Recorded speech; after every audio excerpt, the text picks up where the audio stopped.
బాలీవుడ్ కాన్లకు బెంబేలు తెలుగోడ మజాక అన్నట్టు మరోసారి దర్శకధీరుడు రాజమౌళి బాలీవుడ్ బాక్సాఫీస్ ను షేక్ చేశాడు.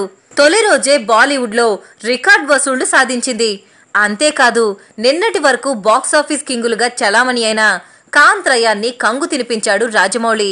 టాలీవుడ్ ని చులకనగా చూసిన తక్కువ చేసిన బాలీవుడ్ సినీ జనాలకు బాహుబలి సినిమాతో సమాధానం ఇచ్చాడు దర్శకుడు రాజమౌళి. బాహుబలి 1తోనే కాకుండా ఇప్పుడు బాహుబలి 2తో మరోసారి తెలుగోడి పవర్ అంటే ఏంటో చూపించాడు.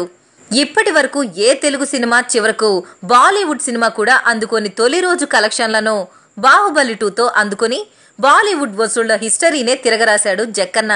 బాలీవుడ్ కాంత్రయాల సినిమాల తొలి రోజు కలెక్షన్లను బాహుబలి 2 బీట్ చేసింది. సల్మాన్ ఖాన్ సుల్తాన్ తొలి రోజు దాదాపు 37 కోట్లు, అమీర్ ఖాన్ దంగల్ మూవీ 30 కోట్లు వసూలు చేసింది.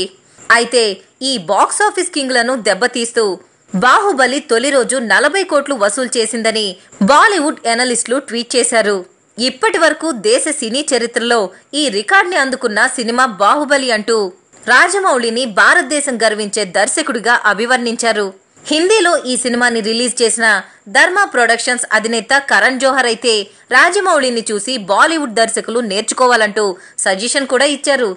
ఈ ట్వీట్ విమర్శలకు దారి తీసినా ఎవ్వరూ పట్టించుకోలేదు సరికదా కలెక్షన్ల గురించే మాట్లాడుకోవడం ప్రభాస్ ఫ్యాన్స్ ని ఖుషీ చేసింది. ఏప్రిల్ 28న విడుదలైన బాహుబలి 2 దేశవ్యాప్తంగా తొలి రోజు 100 కోట్లు వసూలు చేయగా ఓవర్సీస్ లో 20 కోట్లకు పైగా వసూలు చేసిందని సినీ ఎనలిస్టులు చెబుతున్నారు.